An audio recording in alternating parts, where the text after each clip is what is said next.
What if the most transformative war in American history didn't end when the generals signed their surrender? What if the true battle, the one that would reshape the entire nation, had only just begun? April 1865. The Confederacy lay in ruins, state governments drowned in debt, and white planters who had their entire fortunes tied to enslaved labor found themselves destitute overnight. The nation's debt had exploded from a modest $65 million in 1860 to an almost incomprehensible $2.7 billion by 1866. Cities smoldered, farmland was scorched, the economy teetered on collapse. But in the chaos, in the smoke and ash of a fractured nation, something else was stirring. Men with sharp minds and even sharper instincts saw what others could not. Not destruction, but opportunity. Not endings, but beginnings. While ordinary Americans mourned their dead and struggled to survive, a handful of ambitious industrialists moved through the wreckage like predators stalking wounded prey. They seized government contracts meant to rebuild the nation. They manipulated bankrupt railroads. They bought up failing businesses for pennies on the dollar. John Pierpont Morgan avoided military service in the Civil War by paying $300 to a substitute, as did John D. Rockefeller, Andrew Carnegie, and others whose fortunes would soon eclipse entire nations. These men didn't fight the war, they profited from its aftermath. And in doing so, they became more powerful than any army, any president, any force America had ever known. They became the robber barons, the architects of modern America, the men who built an empire on the broken bones of a divided nation. This is their story, a story of ruthless ambition, unimaginable wealth, and the hidden legacy of the Civil War that forged the United States into an industrial titan and left scars that echo into our world today. The spring of 1865 brought no relief to the United States of America. It brought only endings. The Confederate surrender at Appomattox Courthouse on April 9th should have marked a new beginning, a return to normalcy, a healing of wounds 4 years deep. Instead, it revealed something far more terrifying. The wounds were deeper than anyone had imagined, and beneath the surface of military victory lay an economic catastrophe of staggering proportions. The direct costs of the Confederate war effort alone totaled $3.3 billion in human capital, government expenditures, and physical destruction. And that figure captured only the South's devastation. The North, though victorious, faced its own reckoning. War brought destruction across the South, as governmental and private buildings, communication systems, the economy, and transportation infrastructure were all debilitated. Richmond smoldered. Atlanta lay in ashes. Entire regions that had once produced the cotton that fueled global markets now grew nothing but weeds through scorched earth. The plantation economy, built on the forced labor of millions, had collapsed overnight. But the chaos reached far beyond the former Confederacy. By early 1865, the Confederate dollar had nearly zero value, and the Southern banking system was in collapse. Northern banks, having lent enormous sums to finance the war effort, now wondered if they would ever see repayment. Everywhere you looked, there were men without work, families without homes, businesses without capital. The period from 1865 to 1877 became known as the Reconstruction era, during which the United States grappled with the challenges of reintegrating into the Union the states that had seceded and determining the legal status of African Americans. But Reconstruction meant more than political reunification. It meant rebuilding an entire nation's economic foundation from the ground up. And in that moment of maximum vulnerability, when the federal government was overwhelmed and millions of Americans struggled simply to survive, a handful of men saw something others did not. They saw the future. They were not generals. They had not led armies into battle or suffered in prisoner of war camps. When the Civil War broke out in 1861, Andrew Carnegie was drafted for the army. But rather than serve, he paid another man $850 to report for duty in his place, a common practice during the war. Although he was a fervent abolitionist, John D. Rockefeller did not take up arms when the Civil War broke out. It was possible to pay a substitute to report in one's place, and Rockefeller took advantage of this and hired an unknown person to serve in his place for the remainder of the war. J. Pierpont Morgan, scion of a banking dynasty, similarly avoided military service.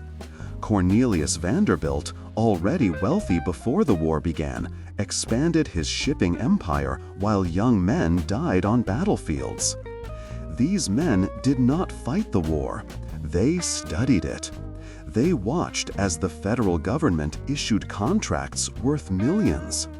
They observed as railroads became the lifeblood of military supply chains. They noted how iron and steel transformed from luxuries into absolute necessities. They saw how oil, this strange black liquid bubbling up from Pennsylvania soil, could light lamps cheaper than whale oil ever could. Rockefeller's shipping firm took full advantage of the wartime boom, booking a profit of $17,000 in 1862, representing a fourfold increase from their antebellum norm. Carnegie, working as superintendent of military railways and telegraph lines, gained intimate knowledge of how the war machine operated and recognized the insatiable demand for iron products. When the war ended, these men did not celebrate and go home. They went to work. While politicians in Washington debated how to reconstruct the South, how to integrate 4 million newly freed people into American society, how to pay down an impossible debt, these industrialists moved with ruthless precision. They bought failing businesses. They manipulated railroad rates. They crushed competitors. They built empires, not with armies, but with lawyers, accountants, and an almost preternatural understanding of how power really worked in America. They understood that in chaos there was opportunity. In bankruptcy, there was acquisition. In desperation, there was leverage. The Reconstruction era would become known for its political failures, its broken promises to African Americans, its violent resistance by former Confederates determined to restore white supremacy. But running parallel to these political struggles was another transformation, quieter but no less consequential. This period of rapid economic growth and soaring prosperity in the northern United States and the western United States saw the United States become the world's dominant economic, industrial, and agricultural power. And the men who engineered that transformation, John D. Rockefeller, Andrew Carnegie, J. Pierpont Morgan, Cornelius Vanderbilt, would come to be known by a name that captured both their achievement and their ruthlessness: the robber barons. They were called barons because they wielded power like medieval lords. They were called robbers because of how they acquired that power. But whether you saw them as heroes or villains, as builders or destroyers, as visionaries or vampires, one thing was undeniable: they changed America forever. They took a broken agricultural republic and forged it into an industrial titan. They took a nation that could barely feed itself and made it the workshop of the world. And they did it by exploiting every loophole, crushing every competitor, and treating workers as expendable machinery in their relentless pursuit of wealth and dominance. This is not a story about the Civil War. This is a story about what came after, about the men who saw in America's darkest hour not tragedy, but opportunity, about how the aftermath of war created conditions perfect for a new kind of conquest, one fought not with rifles, but with railroads, not with cavalry, but with capital. This is the story of how the robber barons built modern America on the broken bones of Reconstruction. And it begins, as all great American stories do, with ambition, opportunity, and the unwavering belief that the rules simply did not apply. Before we continue deeper into this extraordinary tale, I want to hear from you.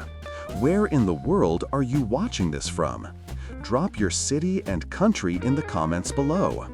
Are you watching from New York, where Morgan built his financial empire? From Pittsburgh, where Carnegie forged his steel dynasty? Or perhaps from somewhere that felt the ripple effects of these titans' decisions halfway around the globe? Let me know. I read every single comment, and I love seeing where this community calls home. Now, let us turn to the men themselves. Let us examine how each robber barons seized his moment, built his empire, and left a mark on history that we still feel today. We begin with steel. Andrew Carnegie was born on November 25, 1835, in Dunfermline, Scotland, the son of a handloom weaver.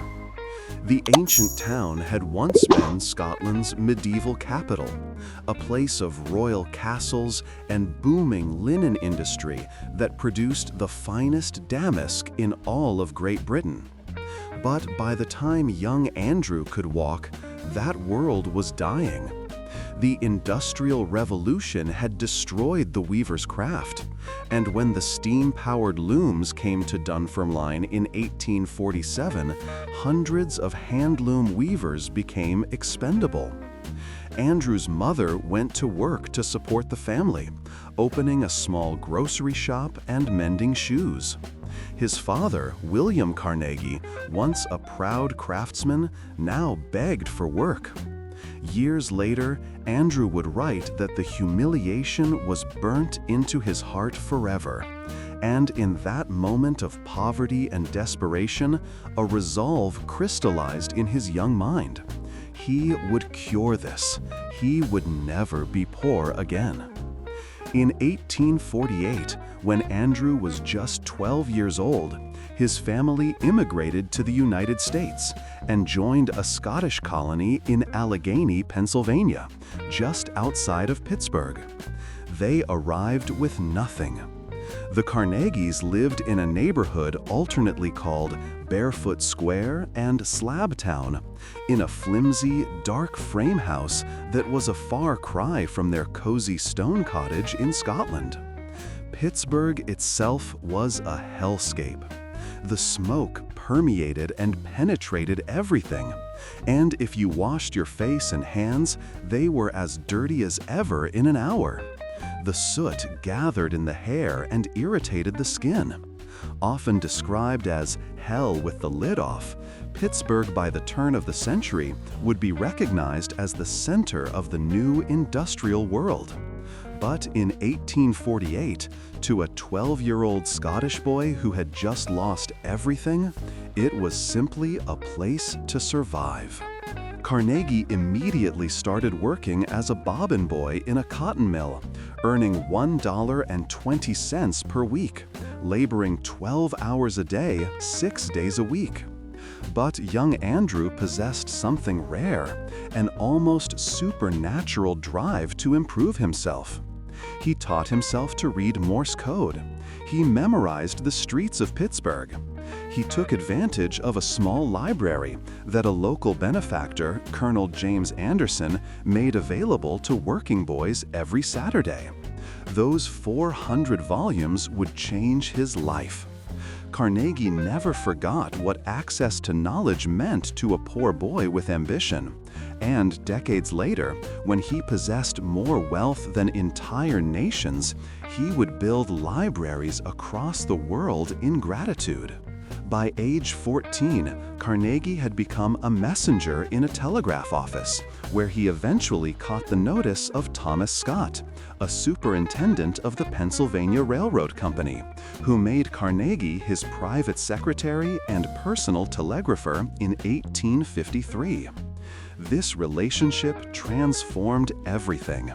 Scott became Carnegie's mentor, teaching him not just about railroads, but about how power really worked in America. Carnegie learned to invest. He bought shares in railroad companies. He recognized opportunities that others missed. In 1859, at just 24 years old, Carnegie succeeded Scott as superintendent of the railroad's Pittsburgh division. He was now earning a salary that would begin his lifelong dominance in industry. Then came the Civil War.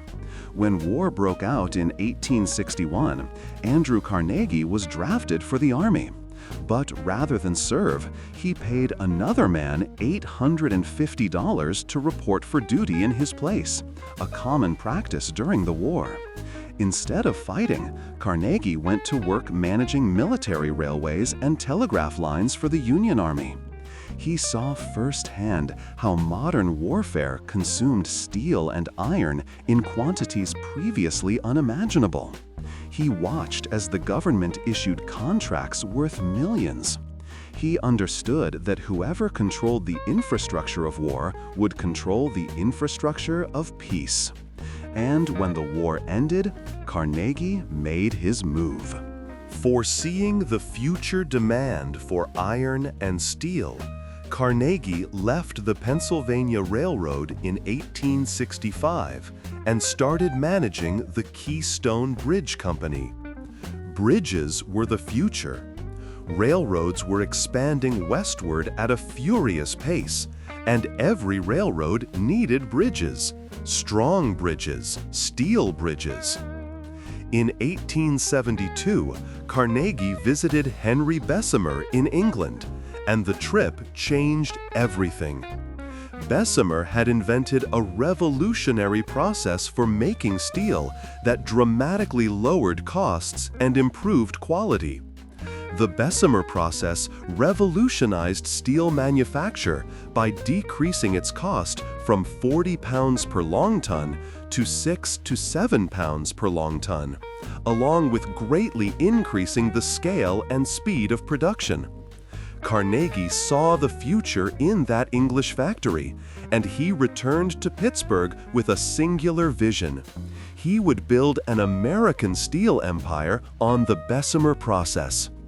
In 1875, Carnegie opened his first steel mill, the J. Edgar Thompson Steel Works in Braddock, Pennsylvania.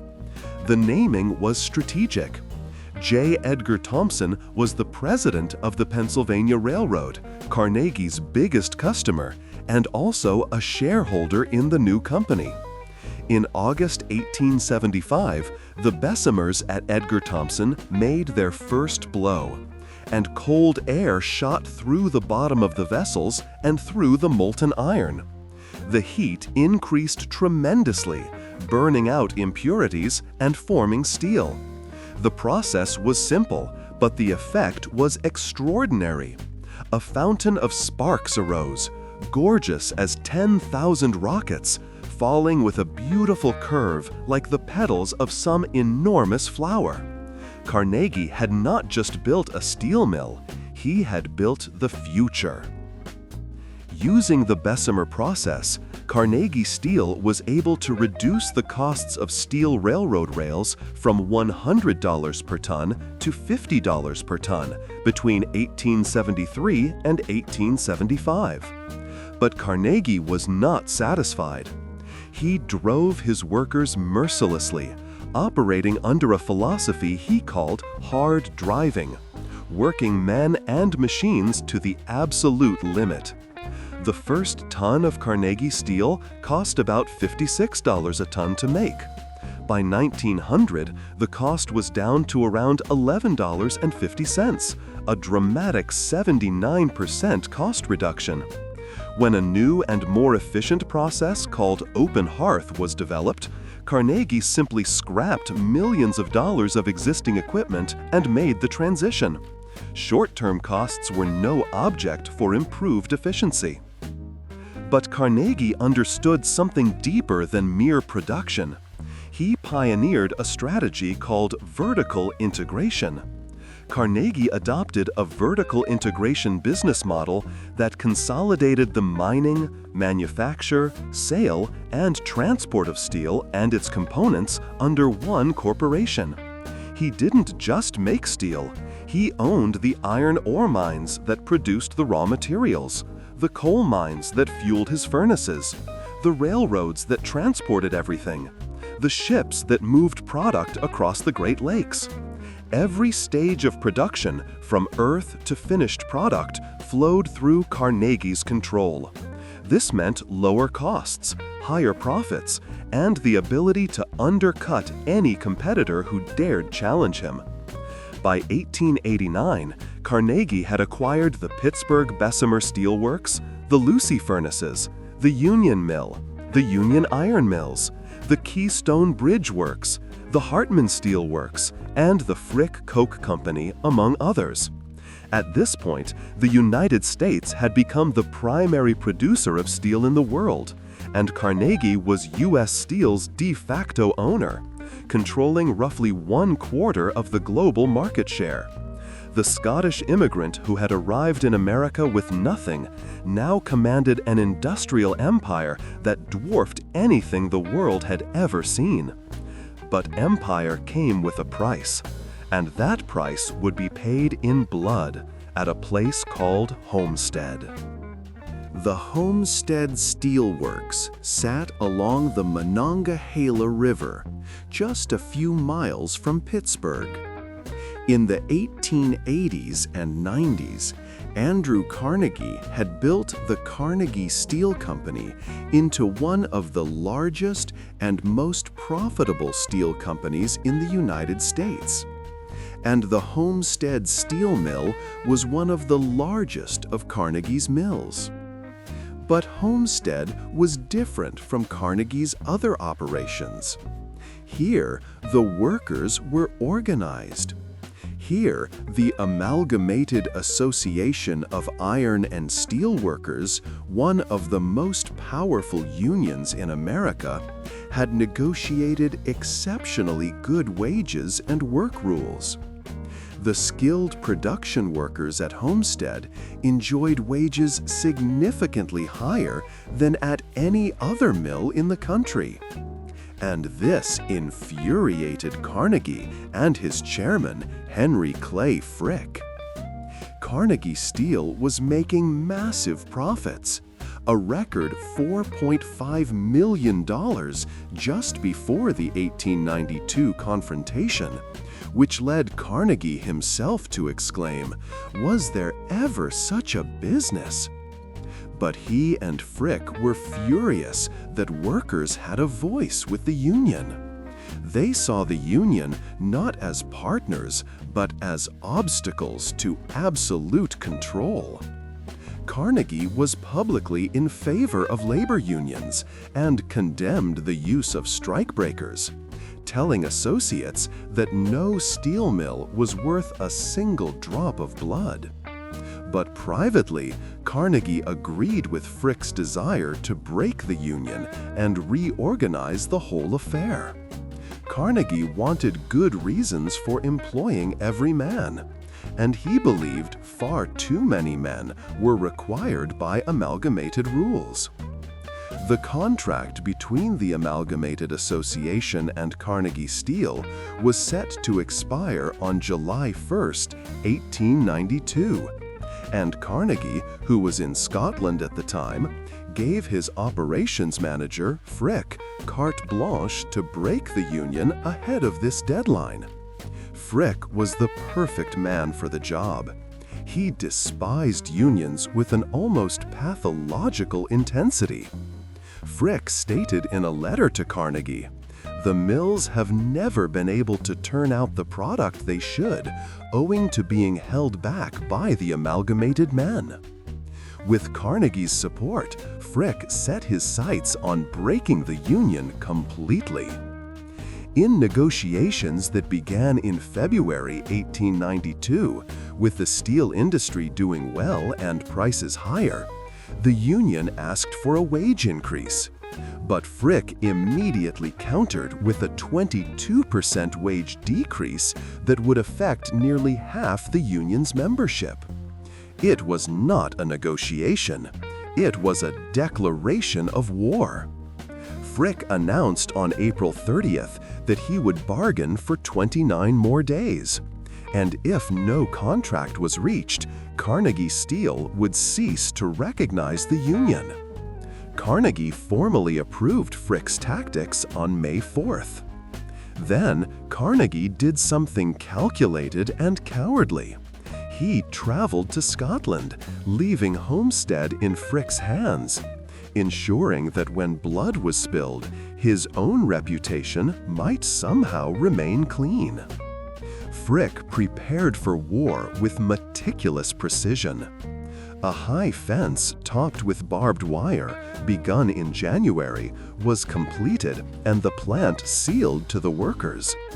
The company advertised widely for strikebreakers and built a 10-foot-high fence around the plant that was topped by barbed wire. The workers called it Fort Frick. On the evening of June 28th, Frick locked workers out of the plate mill and one of the open hearth furnaces. And when no collective bargaining agreement was reached by June 29th, Frick locked the union out of the rest of the plant. On July 2nd, he fired all 3,800 workers. But the workers of Homestead were not defeated. They organized. They fortified their positions. They prepared to defend their mill and their livelihoods. And when they learned that Frick had hired the Pinkerton National Detective Agency, a private army notorious for breaking strikes with violence, the entire town mobilized. Between 1866 and 1892, Pinkertons participated in 70 labor disputes and opposed over 125,000 strikers. They were industrial America's hired guns, and Frick had contracted 300 of them. 300 Pinkerton agents assembled on the Davis Island Dam on the Ohio River, about 5 miles below Pittsburgh, at 10:30 p.m. on the night of July 5, 1892, placed on 2 specially equipped barges and towed upriver. They were given Winchester rifles and badges that read Watchman, Carnegie Company, Limited. Many had been hired out of lodging houses at $2.50 per day and were unaware of what their assignment actually was. But the strikers knew they were coming. The Amalgamated Association had learned of the Pinkertons as soon as they had left Boston for the embarkation point. On July 6, 1892, Pinkerton agents arrived in Homestead on barges along the Monongahela River, and strikers resisted their advance. As the barges approached in the pre-dawn darkness, word spread across town. Thousands of workers and their families rushed to the river. To prevent the Pinkertons from entering the mill, strikers fired shots, killing one agent and wounding 5 others. The Pinkertons then opened fire on strikers, killing or wounding more than 30 men. The battle raged for 13 hours. Strikers attacked the barges with dynamite, with burning oil, with anything they could find. The Pinkertons, trapped on the barges, fired back desperately. Finally, the Pinkertons surrendered. The Union agreed to let Pinkerton agents surrender in exchange for their guaranteed safety. Although, once the Pinkertons came ashore, they were attacked by angry Homestead townspeople. Men, women, and children beat them with fists and clubs as they were marched through the streets. At the end of the battle between the Pinkertons and nearly the entire town, 7 workers and 3 Pinkertons were dead, with many more injured. The workers had won the battle. They controlled the mill, but they had not won the war. 4 days later, 8,500 National Guard forces were sent at the request of Frick to take control of the town and steel mill. The soldiers arrived with bayonets fixed, and the strike was effectively broken. New employees, many of them black, arrived on July 13th, and the mill furnaces were relit on July 15th. The Union held out for 4 more months, but the outcome was inevitable. After winning his victories, Frick announced, "Under no circumstances will we have any further dealing with the Amalgamated Association as an organization. This is final." The consequences were devastating. The daily wages of the highly skilled workers at Homestead shrunk by 1/5 between 1892 and 1907, while their work shifts increased from 8 hours to 12 hours. Membership in the Amalgamated Association plummeted from 24,000 to 10,000 in 1894, and down to 8,000 in 1895. Meanwhile, the Carnegie Steel Company's profits rose to a staggering $106 million in the 9 years after Homestead. Carnegie had won. The Union was destroyed. And the message to American workers was clear: resist the robber barons, and you will be crushed. Carnegie spent the rest of his life trying to rehabilitate his reputation. He gave away hundreds of millions to libraries, universities, and charities. He wrote essays about the moral obligations of the wealthy.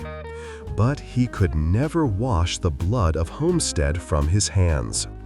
The steel that built modern America was forged in fire, shaped by machinery, and paid for in the broken bodies of working men who dared to believe they deserved dignity. Carnegie was the steel man, but steel, for all its strength, can be cold and merciless. While Carnegie built his empire in steel, another man was quietly constructing an even more complete monopoly in a substance that would soon become more valuable than any metal on Earth: oil. John Davison Rockefeller was born on July 8, 1839, in Richford, New York. Unlike Carnegie, who began in poverty, Rockefeller came from modest but stable circumstances. His father, William Avery Rockefeller, was a traveling salesman who sold patent medicines and lumber. He was also a con man, a bigamist, and a man who taught his sons to be sharp in business dealings by cheating them in trades and then laughing about it. Young John learned early that the world rewarded ruthlessness disguised as respectability. Rockefeller's family moved to Cleveland, Ohio when he was 14. He attended high school and then took a 10-week business course at Folsom's Commercial College. By age 16, he was working as an assistant bookkeeper, and he approached the job with an almost religious intensity. Rockefeller was devoutly Baptist, never drank alcohol, never smoked, and believed that God had chosen him for greatness. He tithed 10% of his income from his very first paycheck and kept meticulous records of every penny he spent or earned. This obsession with detail, with control, with knowing exactly where every dollar went, would become the foundation of his business philosophy. In 1859, at just 19 years old, Rockefeller went into business for himself, forming a produce commission firm with a partner. The timing was fortuitous. The Civil War created enormous demand for food and supplies, and Rockefeller's firm prospered. Rockefeller's shipping firm took full advantage of the wartime boom, booking a profit of $17,000 in 1862, representing a four-fold increase from their antebellum norm. But when the war came, Rockefeller did not fight. Although he was a fervent abolitionist, John D. Rockefeller did not take up arms when the Civil War broke out. It was possible to pay a substitute to report in one's place, and Rockefeller took advantage of this and hired an unknown person to serve in his place for the remainder of the war. While young men died at Gettysburg and Antietam, Rockefeller studied the emerging oil industry. In 1859, Edwin Drake had drilled the first commercial oil well in Titusville, Pennsylvania. And suddenly, this strange black liquid that bubbled up from the earth had real value. It could be refined into kerosene for lamps, replacing expensive whale oil. The rush was on. Wildcatters swarmed western Pennsylvania, drilling wells, building refineries, creating chaos. Thousands of small operators competed desperately, driving prices wildly up and down. It was exactly the kind of inefficient, disorganized market that Rockefeller despised. He saw opportunity. In 1863, Rockefeller invested in his first oil refinery in Cleveland. Within 2 years, he had bought out his partners and devoted himself entirely to oil. He named his company Standard Oil, a name that would become synonymous with monopoly, with power, with the very idea of corporate domination. Rockefeller understood something fundamental that his competitors did not. In the oil business, the real power lay not in drilling wells, but in refining and transporting the product. Wells could run dry, but whoever controlled the refineries and the railroads controlled the industry. Rockefeller began buying refineries. At first, he simply outcompeted rivals by operating more efficiently, by demanding volume discounts from suppliers, by keeping costs lower than anyone else could manage. But efficiency was not enough. Rockefeller wanted total control, and he was willing to use any method necessary to achieve it. He made secret deals with railroads, negotiating rebates that gave Standard Oil dramatically lower shipping costs than its competitors. These rebates were so extreme that in some cases, Rockefeller actually received money from railroads for every barrel his competitors shipped. It was a brilliant, ruthless strategy that made competing with Standard Oil almost impossible. When competitors refused to sell, Rockefeller crushed them. He would cut prices below cost in specific markets, absorbing massive losses until rival refineries went bankrupt, then buy their assets for pennies on the dollar. He called it sweating the competition. His rivals called it economic warfare. In 1872, Rockefeller and several other large refiners formed the South Improvement Company, a secret alliance designed to control oil prices and railroad rates. The scheme was so brazen, so monopolistic, that when news leaked, public outrage forced its dissolution. But Rockefeller had learned a valuable lesson. Work in secret, use front companies, and always maintain plausible deniability.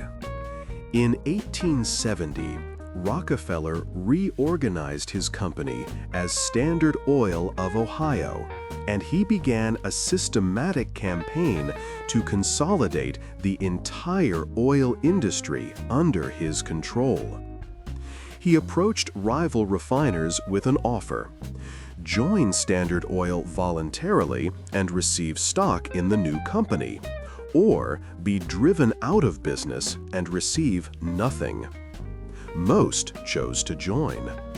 By 1872, Standard Oil controlled nearly all the refineries in Cleveland. By 1879, Standard Oil controlled 90% of the oil refining capacity in the United States. But Rockefeller was not content with 90%. He wanted everything. In 1882, he created the Standard Oil Trust, a legal structure that allowed him to control hundreds of separate corporations as if they were a single entity. The trust was revolutionary, a new form of business organization that concentrated power on a scale never before seen in American industry. 41 stockholders assigned their shares to 9 trustees, who then managed all the companies as one unified monopoly. It was brilliant, it was terrifying, and it made Rockefeller the richest man in America. The Standard Oil Trust controlled every aspect of the oil business. It owned oil fields, refineries, pipelines, railroad tank cars, ships, and even retail stores where kerosene was sold. It set prices. It determined who could enter the market and who could not. It crushed competitors not through superior products or better service, but through sheer economic power. Rockefeller didn't just dominate the oil industry, he owned it so completely that competition ceased to exist. Independent refiners who dared challenge Standard Oil found themselves unable to get railroad transportation, unable to secure loans, unable to survive. Critics called Rockefeller a monster, a predator who had destroyed free enterprise and turned American business into a dictatorship. Ida Tarbell, the muckraking journalist whose father had been ruined by Standard Oil, wrote a devastating expose of the company's practices, calling it the most perfectly developed trust in existence. Congressional investigations revealed the depth of Standard Oil's corruption, its secret deals, its manipulation of markets. The public was outraged. But Rockefeller was unmoved. He believed that consolidation was progress, that eliminating competition created efficiency, that his monopoly served the greater good by providing cheap kerosene to American families. And in a twisted way, he was right. Standard Oil did lower prices for consumers. It did create unprecedented efficiency in the oil industry. But it also destroyed thousands of independent businesses, corrupted government officials, and concentrated economic power in the hands of a single man to a degree that threatened the very foundations of democratic society. Rockefeller had taken the chaos of the early oil industry and transformed it into a machine, precise, profitable, and utterly ruthless. He had built an empire not on innovation or superior products, on strategy, on control, on the systematic elimination of anyone who stood in his way. By 1890, Rockefeller's personal wealth exceeded $200 million, equivalent to tens of billions today. He lived modestly, donated generously to Baptist churches and universities, and maintained the outward appearance of a pious, humble businessman. But beneath that facade was a man who had perfected the art of monopoly, who had shown American industry exactly how much power could be concentrated if you were willing to be ruthless enough. Carnegie had built with steel. Rockefeller had conquered with oil. But there was one more robber baron whose power exceeded them both, a man who controlled not products, but money itself. If Carnegie was the king of steel and Rockefeller the emperor of oil, then John Pierpont Morgan was the god who sat above them all. Morgan did not make products. He made money move.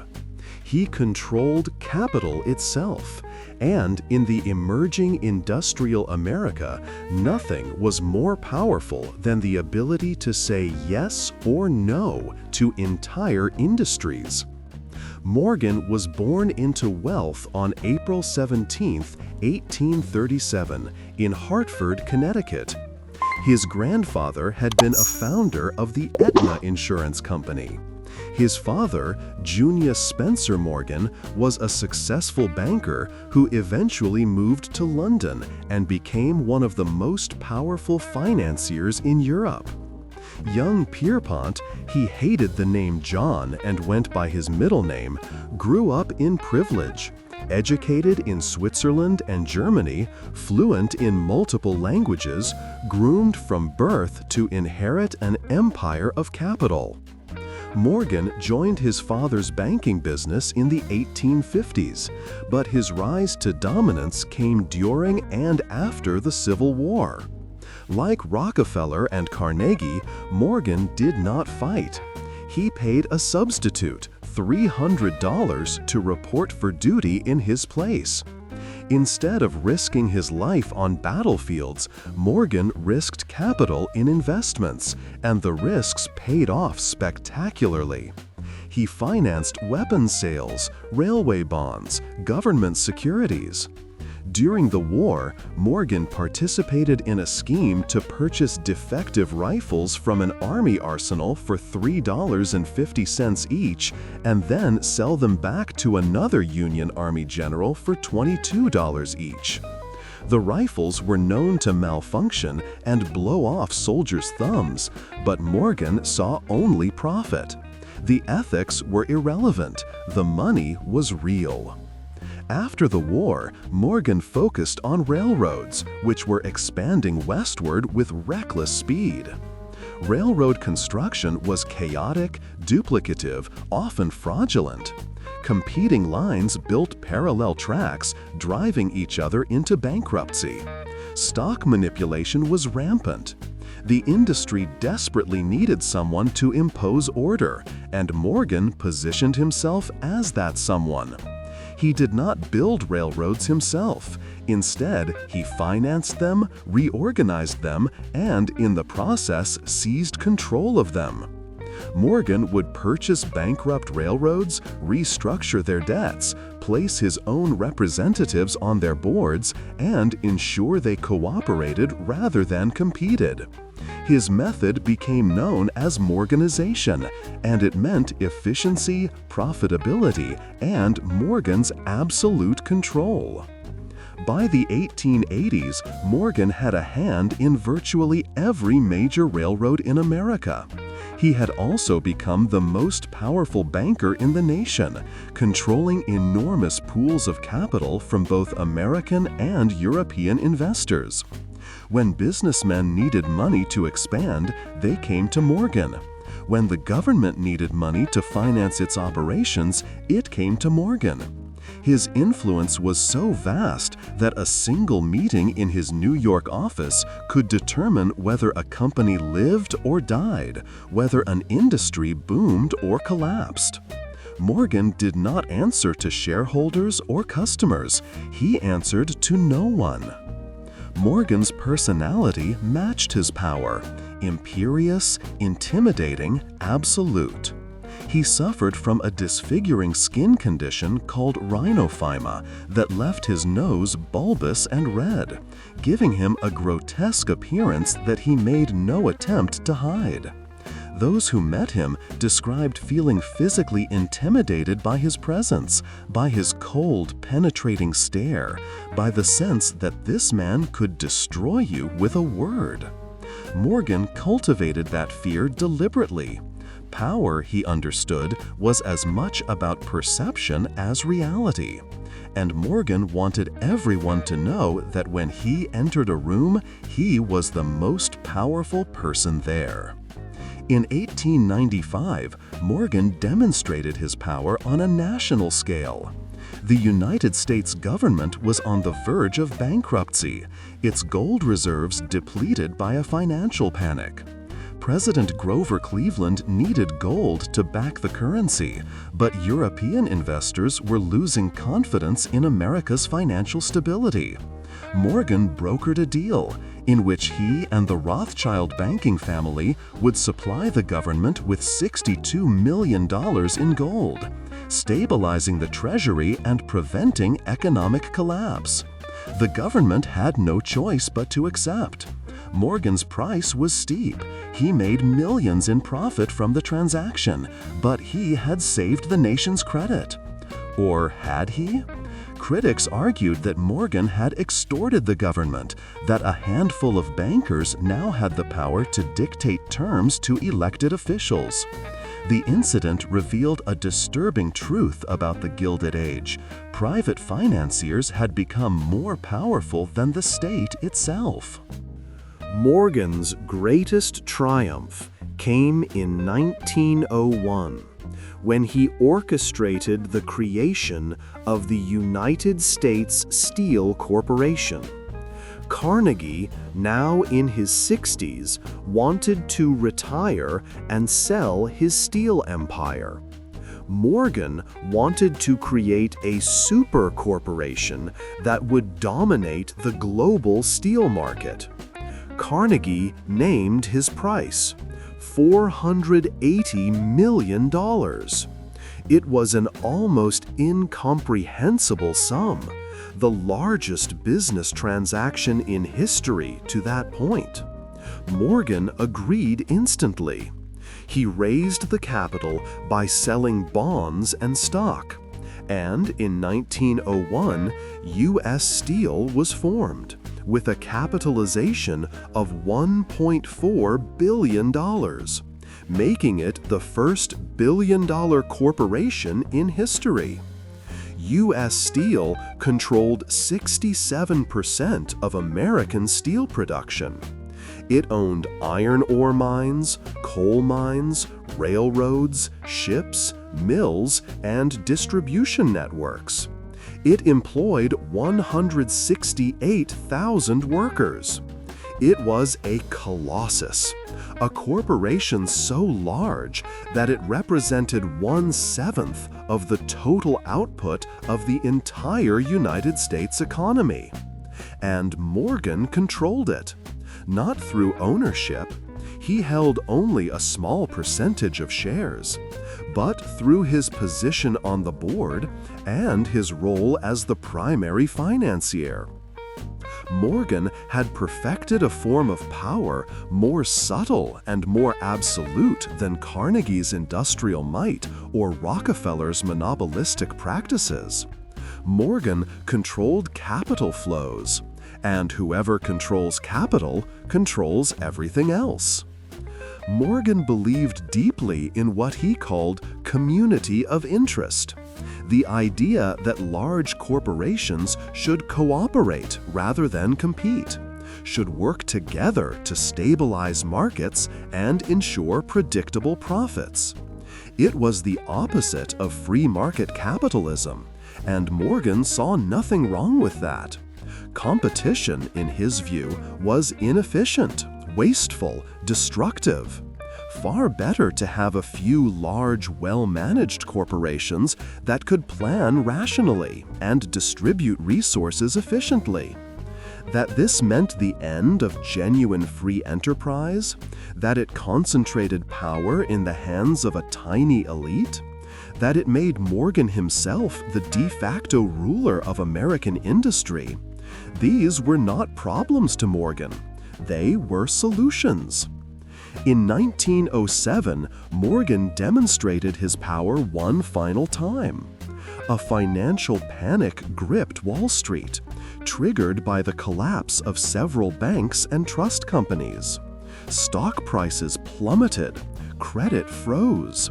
The nation teetered on the edge of economic catastrophe, and there was no central bank, no Federal Reserve to provide emergency liquidity.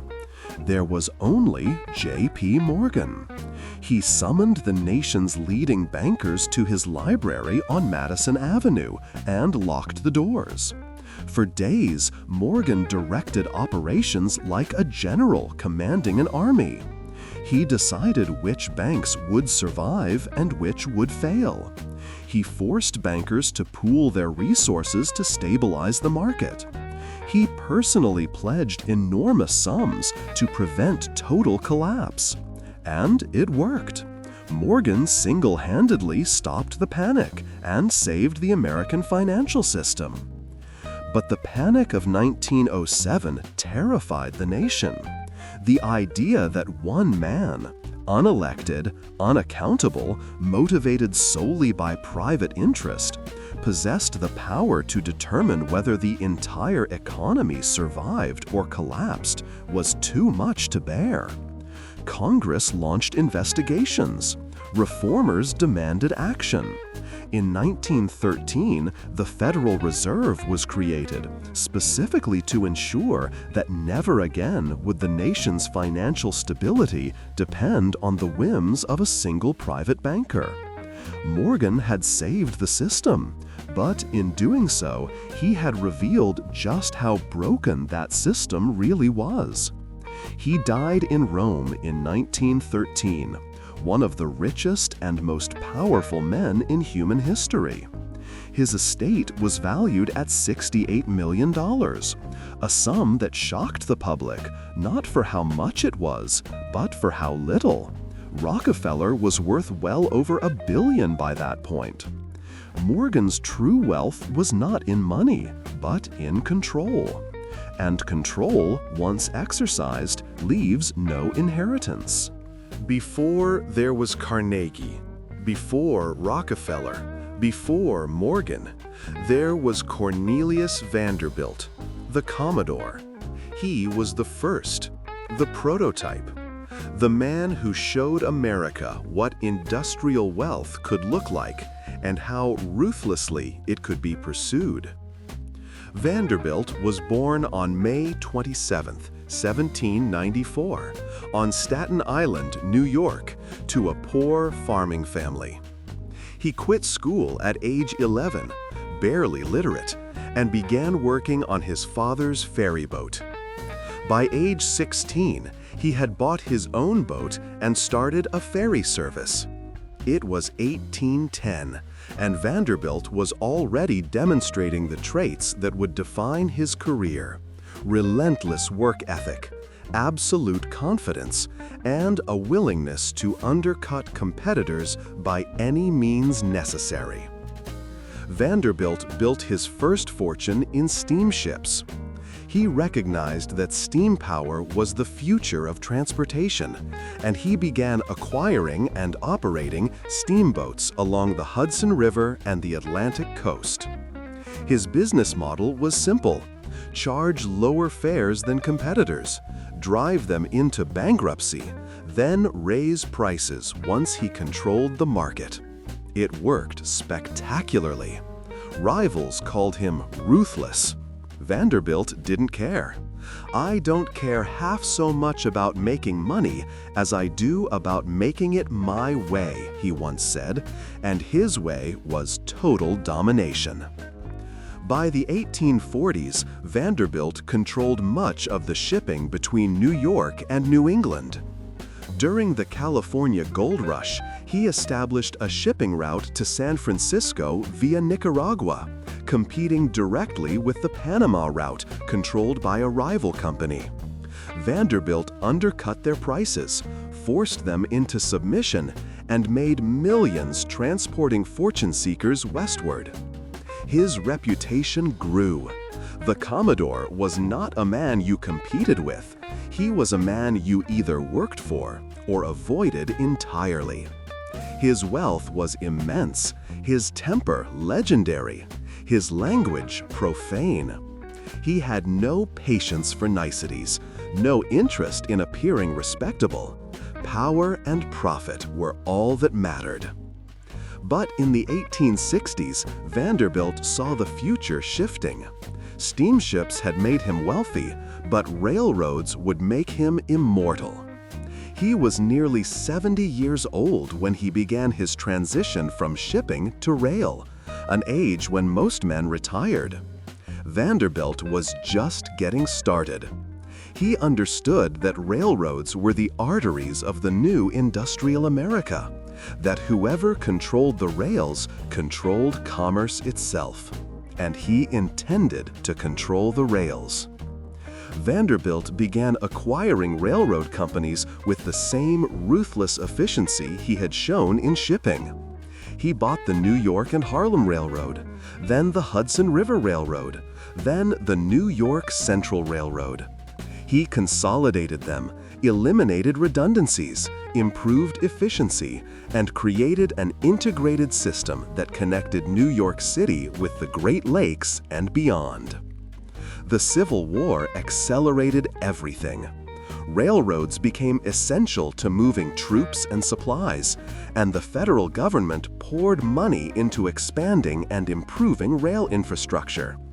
Vanderbilt, who had avoided military service and focused entirely on business, profited enormously from the war's demands.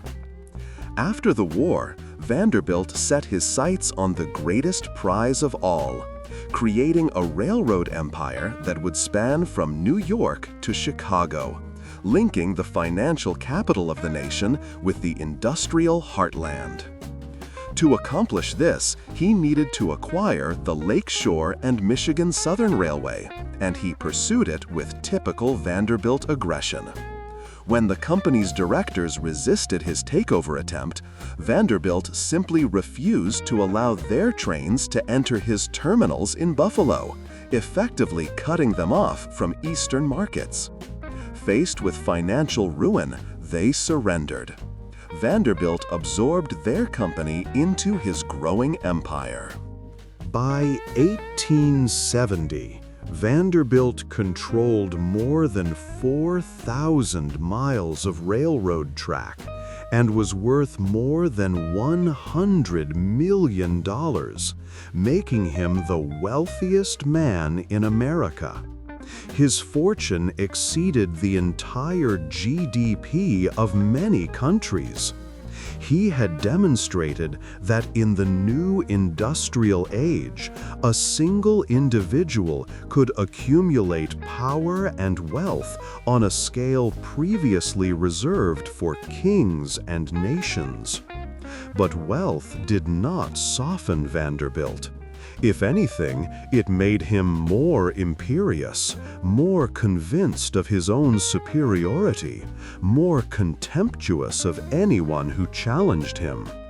Vanderbilt's management style was brutal. He demanded absolute loyalty and punished disloyalty with vindictive cruelty.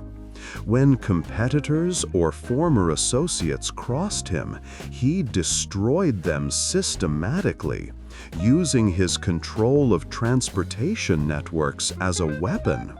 He engaged in stock manipulation on a massive scale, creating artificial shortages of shares to drive up prices, then flooding the market to crush those who had bet against him. These tactics were legal, barely, but they revealed a man for whom business was warfare and mercy was weakness. Yet Vanderbilt was also a builder. Unlike later financiers who merely shuffled assets, Vanderbilt actually improved the railroads he acquired. He replaced iron rails with stronger steel. He built better locomotives. He constructed the magnificent Grand Central Depot in New York City, a cathedral to the railroad age. He recognized that efficiency and infrastructure mattered, that you couldn't just extract wealth from railroads, you had to invest in them to maintain dominance. This combination of ruthless competition and strategic investment became the model for the robber barons who followed him. When the Panic of 1873 devastated the American economy, Vanderbilt's railroad empire weathered the storm better than most. Smaller railroads collapsed, investors lost fortunes, workers lost jobs. But Vanderbilt, with his massive capital reserves and vertically integrated system, survived and even expanded, buying up bankrupt competitors at fire sale prices.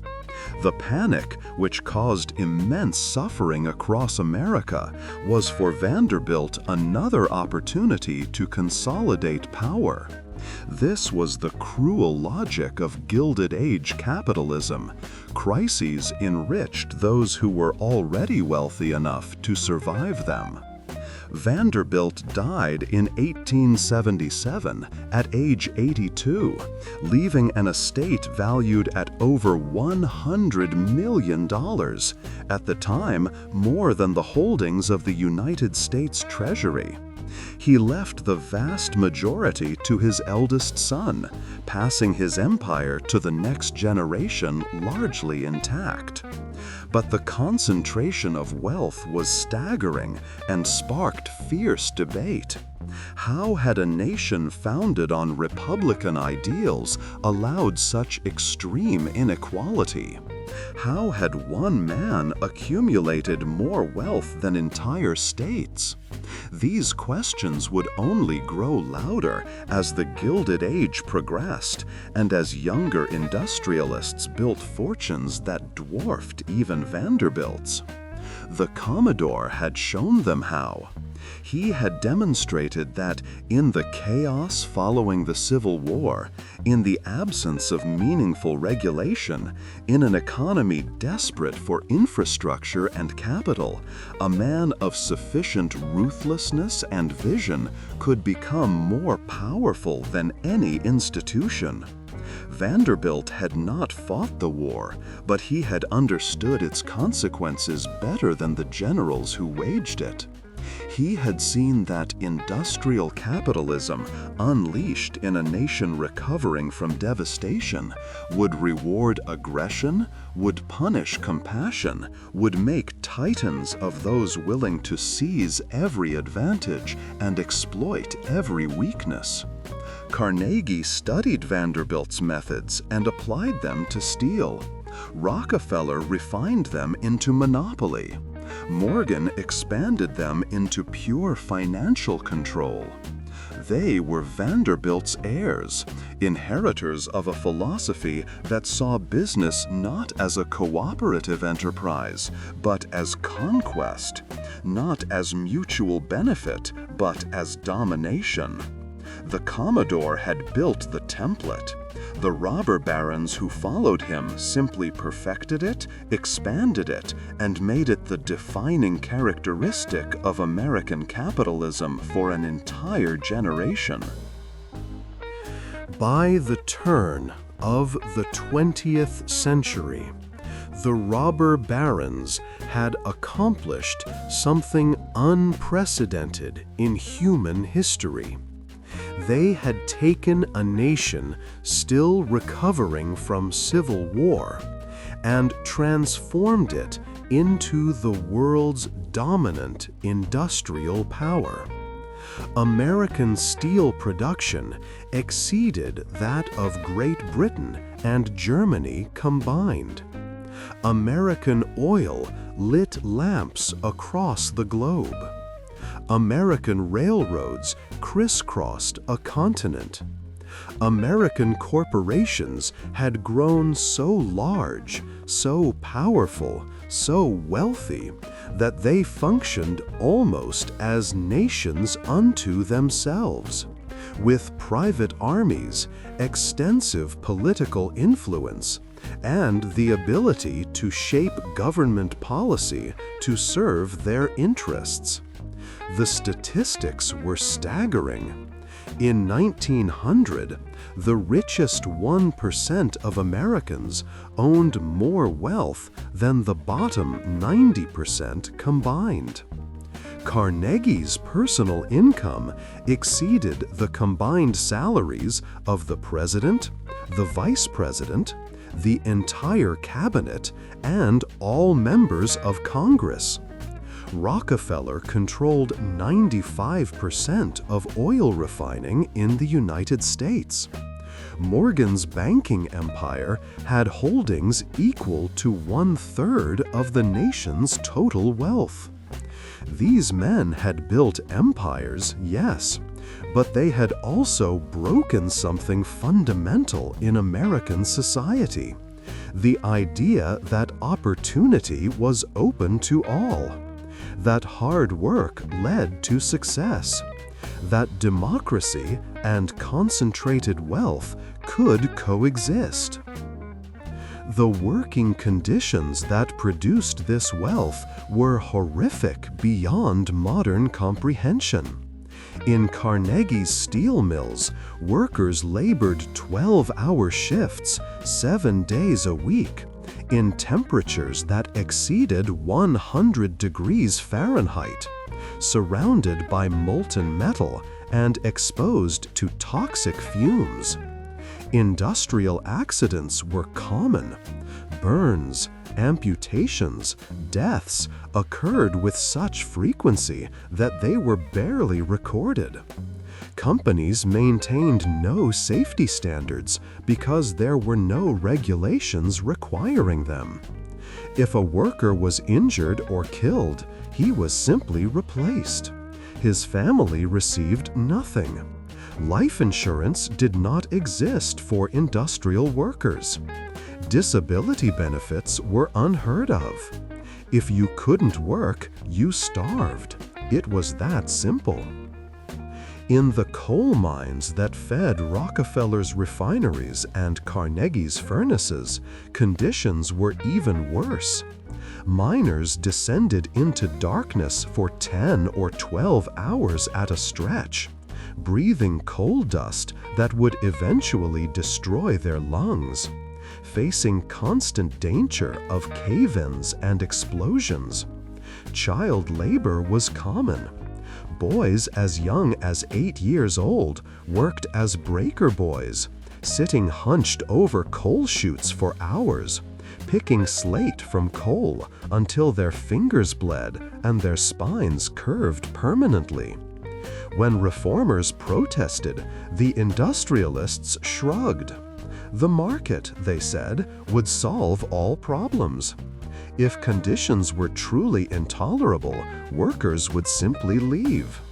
That they didn't leave, that they couldn't leave because they had no alternatives, no savings, no other options, this was not the industrialists' concern.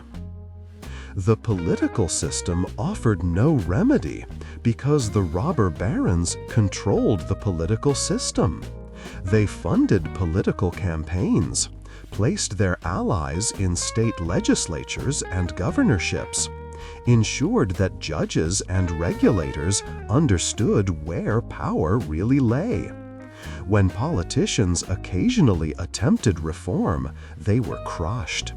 Donations dried up. Negative press appeared. Opponents suddenly had unlimited campaign funds. The lesson was clear. You could have a political career, or you could challenge the robber barons, but you could not do both. But resistance was growing. Labor unions, brutally suppressed after Homestead and similar conflicts, began organizing again with greater sophistication and broader support. The Knights of Labor, the American Federation of Labor, the Industrial Workers of the World, these organizations represented millions of workers who had decided that collective action was the only path to dignity and decent wages. Strikes became larger, more frequent, more violent. The industrialists responded with private security forces, with strikebreakers, with political pressure to deploy state militias and federal troops against their own workers. The violence was extraordinary. At Ludlow, Colorado, in 1914, state militia machine-gunned a tent colony of striking coal miners and their families, killing dozens, including children. The massacre occurred at mines owned by Rockefeller's Colorado Fuel and Iron Company. And though Rockefeller was in New York and claimed ignorance, the blood was on his hands nonetheless. Journalists began documenting the reality of Gilded Age capitalism. Ida Tarbell's expose of Standard Oil revealed the company's predatory practices in meticulous detail. Upton Sinclair's The Jungle exposed the horrific conditions in meatpacking plants. Jacob Riis photographed tenement slums in New York, showing how the workers who built the robber barons' fortunes lived in conditions barely fit for animals. These muckrakers, as Theodore Roosevelt called them, created a groundswell of public outrage that politicians could no longer ignore. The progressive movement emerged from this outrage, demanding government regulation of business, antitrust enforcement, labor protections, and a graduated income tax to address wealth inequality. Progressive reformers argued that the robber barons had perverted capitalism into oligarchy, had turned democracy into plutocracy, had made a mockery of the American promise that all men were created equal. The robber barons responded with contempt. When asked about public opinion, Vanderbilt had famously snarled, "The public be damned." It was an attitude shared by most of his fellow industrialists. They had built America, they reasoned, and if Americans didn't like how they did it, Americans could simply be grateful for the progress anyway. But the political tide was turning. In 1901, Theodore Roosevelt became president and declared his intention to break up the trusts. Roosevelt was himself wealthy, comfortable with business, but he recognized that unchecked corporate power threatened the republic itself. He launched antitrust prosecutions against dozens of corporations, targeting Standard Oil, Northern Securities Company, and other monopolies. The legal battles stretched for years, but in 1911, the Supreme Court ordered Standard Oil dissolved, breaking Rockefeller's empire into 34 separate companies. It was a stunning defeat for the man who had built perhaps the most complete monopoly in history. Yet, even in defeat, Rockefeller won. The breakup actually increased his wealth. He owned shares in all 34 successor companies, and their combined value exceeded what Standard Oil had been worth as a single entity.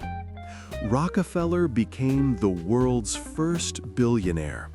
His fortune so vast that he could never spend it all, even if he tried. He devoted his later years to philanthropy, giving away over $500 million to universities, medical research, and charitable causes. He lived to 97 years old, dying in 1937, long enough to see his name rehabilitated from robber baron to philanthropist, from villain to benefactor. Money, it seemed, could buy not just power, but redemption. Carnegie had already begun his transformation. After selling to Morgan in 1901, Carnegie devoted the rest of his life to giving away his fortune. He built 2,800 public libraries across the English-speaking world. He established Carnegie Mellon University, the Carnegie Endowment for International Peace, and countless other institutions. He wrote essays arguing that the rich had a moral obligation to use their wealth for the public good. "The man who dies rich," he wrote, "dies disgraced." It was a remarkable reversal from the man who had broken unions and driven workers into poverty. Carnegie seemed genuinely to believe that his philanthropy absolved him of his earlier sins, that building libraries compensated for Homestead. Whether it did is a question each person must answer for themselves. Morgan died without seeking redemption. He collected art, built libraries, served as a patron of culture, but he never apologized for his business practices or acknowledged any wrongdoing. To his death in 1913, he remained convinced that his consolidation of industries had been good for America, that stability and efficiency mattered more than competition, that strong men making strong decisions served the nation better than the chaos of free markets. His estate revealed the full extent of his power. He controlled corporations with combined assets of over $22 billion, an amount that dwarfed even his personal wealth and demonstrated how financial power operated at scales beyond individual fortunes. The robber baron era officially ended with World War I and the progressive reforms that followed.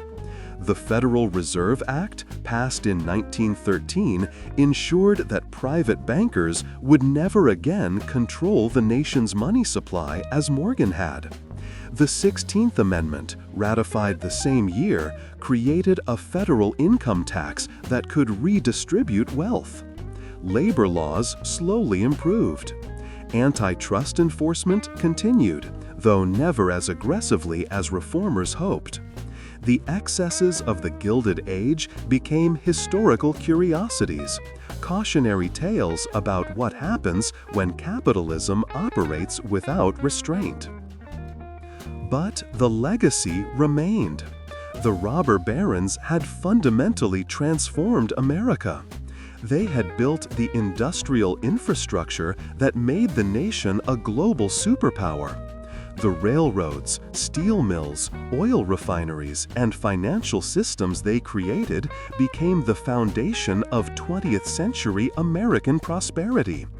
World War I and World War II were won with American industrial might, and that might traced directly back to decisions made by Carnegie, Rockefeller, Morgan, and Vanderbilt decades earlier. The corporations they founded, or their successors, still exist today. ExxonMobil, J.P. Morgan Chase, Norfolk Southern, U.S. Steel. These companies employ millions and generate trillions in economic activity. Yet, the costs were real and lasting. The brutal suppression of labor unions delayed worker protections by generations. The environmental damage from unregulated industrial production poisoned rivers, destroyed forests, and filled the air with pollution that killed thousands. The concentration of wealth created inequality that persists today. The corruption of democratic institutions by corporate money established patterns that continue to shape American politics. The robber barons built modern America, yes, but they also embedded into its DNA a fundamental tension between capitalism and democracy, between individual ambition and collective welfare, between efficiency and justice.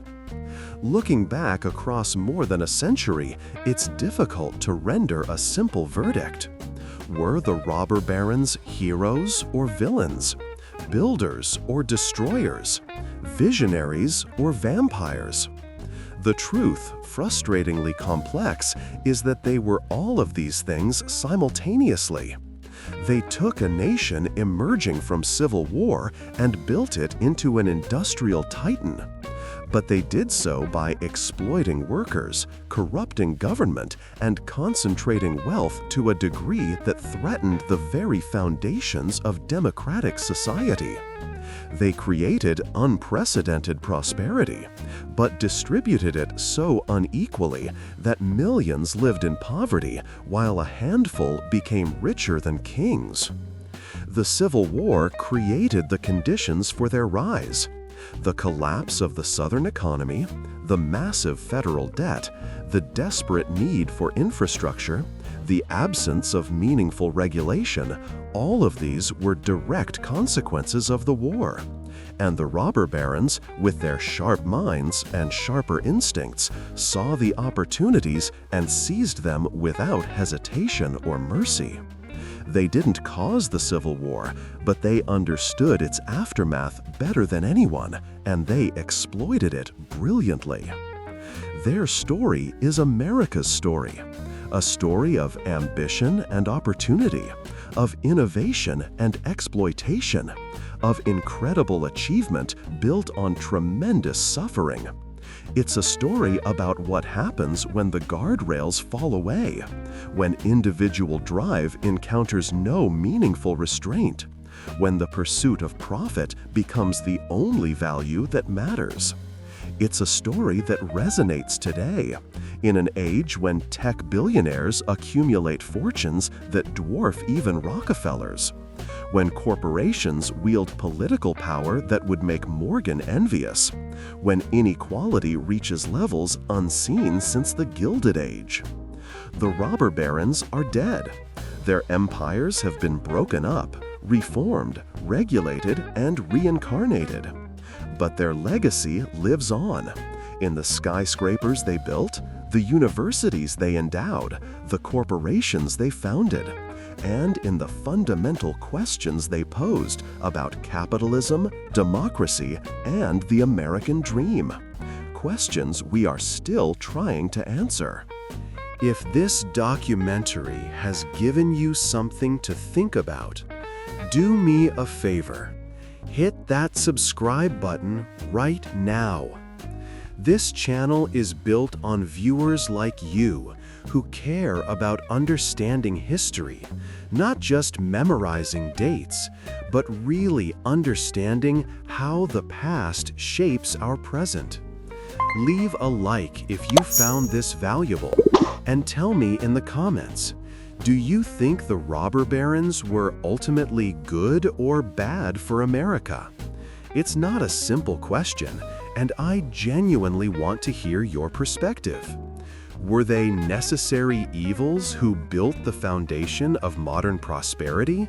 Or were they simply evil exploiters who stole wealth that should have belonged to workers? Drop your thoughts below, and let's have a real conversation about it. History isn't just about the past, it's about learning lessons that apply to our world right now. Thanks for watching, and I'll see you in the next one.